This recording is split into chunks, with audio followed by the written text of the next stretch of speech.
كلام كتير جدا الساعات اللي فاتت على السوشيال ميديا ان احمد عبد القادر مضى لنادي الزمالك، وان في جلسه تمت ما بين وكيل احمد عبد القادر مع الاستاذ عمرو الجنايني والاستاذ ممدوح عباس، وخلاص اتفقوا على كل حاجه. واحمد عبد القادر خلاص لاعبا في نادي الزمالك في الموسم المقبل. الكلام ده على السوشيال ميديا خلال الساعات اللي فاتت. طيب احمد عبد القادر اصلا كان راح على الدوري العراقي في يناير اللي فات. كان الفترة الأخيرة في النادي الأهلي ما بيلعبش ومش موجود، وفرصة مشاركته كانت صعبة شوية، وهو والنادي الأهلي ما توصلوش لاتفاق للتجديد، وبناء عليه رحل أحمد عبد القادر. الحقيقة فين؟ لم يوقع أحمد عبد القادر لنادي الزمالك. لم تحدث أي جلسات ما بين وكيل أحمد عبد القادر ولا مع الأستاذ عمرو الجنايني ولا مع الأستاذ ممدوح عباس. كل اللي اتقال في الكلام ده غير صحيح. مفيش أي اجتماعات تمت نهائيا، ولم يحدث أي تفاوض من الأستاذ عمرو الجنايني أو الأستاذ ممدوح عباس مع وكيل أحمد عبد القادر. وأحمد عبد القادر مفيش اي حاجه خالص من الكلام ده. احمد عبد القادر لسه ماشي من النادي الاهلي رايح الدوري العراقي ومضى هناك. اصلا الزمالك عنده مشكله ايقاف قيد 10 ولا 11 قضيه، فقبل ما افكر ان انا اجيب اي لعيب انا عندي بتاع 5 ولا 4 مليون دولار فلوس فك قيد. فقبل ما انا هفكر ولا اجيب ده ولا اقعد مع ده ولا اجتمع مع ده، احل مشكله ايقاف القيد اللي عندي، ادفع فلوس ايقاف القيد اصلا اللي موجوده عندي واللي الزمالك بيعاني منها. يعني لحد دلوقتي اصلا محدش عارف ان الزمالك هيفك القيد ولا لا، ومحدش عارف مصير فك القيد في نادي الزمالك ايه. انت بتتكلم في 4 ولا 5 مليون دولار، رقم كبير جدا جدا، مش قضيه ولا اتنين ولا لا، رقم كبير قوي. فمحدش عارف اصلا مصير القضيه اللي على نادي الزمالك ايه. فصعب جدا ان انت تتفاوض ولا تجيب حد ولا تقول هجيب ده ولا كذا وانت ما حلتش مشكله ايقاف القيد اللي عندك.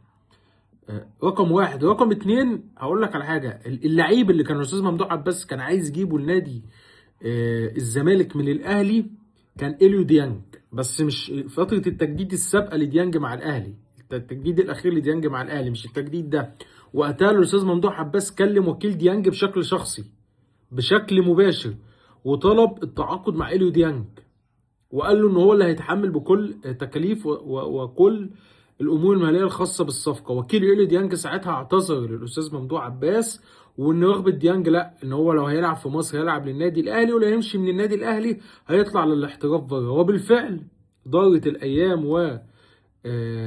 والشهور والسنين، وديانج فعلا التجديد اللي احنا فيه دلوقتي اهو، ديانج رحل من النادي الاهلي فعلا للاحتراف الخارجي. فان الراجل كان من وقتها موقفه ان انا لو هيمشي من النادي الاهلي هيمشي للاحتراف فقط، غير كده مش هيلعب في اي نادي في مصر.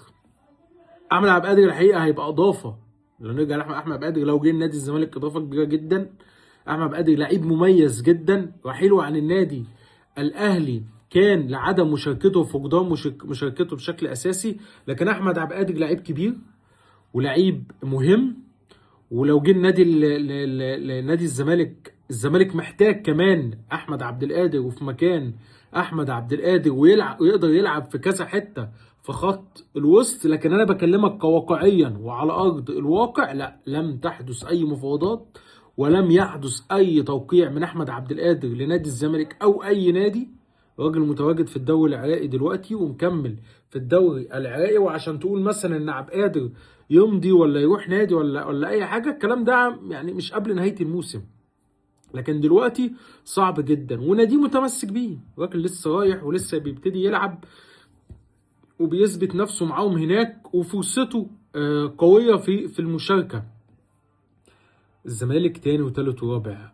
كل الجهود دلوقتي جوه نادي الزمالك ان انا احل مشكله ايقاف القيد، كل الجهود ان انا احل مشكله ايقاف القيد، ان انا ادفع كل الفلوس اللي عليا، ان انا ادفع كل المستحقات اللي عليا. اي مبلغ دلوقتي انا هدفعه بدل ما ادفعه ان انا اجيب لعيب ولا صفقه ولا حاجه، احل مشكله ايقاف القيد. انهي مشكله ايقاف القيد؟ في مفاوضات مع اكتر من لاعب واكتر من نادي، والناس اللي خدت احكام ضد نادي الزمالك. التحرك دلوقتي ان انا احل معاهم بشكل ودي، ان انا اتوصل لاتفاقات معاهم بشكل ودي، ان الناس دي يعني بدل ما تاخد فلوسها كاش تتقسط على جلسه دفعه، تبعت للاتحاد الدولي لكرة القدم وتقول لي الفيفا خلاص احنا حلينا بشكل ودي مع نادي الزمالك، ويقدموا تنازلات عن القضايا اللي هم رافعينها ضد نادي الزمالك، عشان الزمالك يقدر ياخد الرخصة الأفريقية نهاية الموسم، ويقدر يضم صفقات جديدة من تاني بداية الموسم الجديد.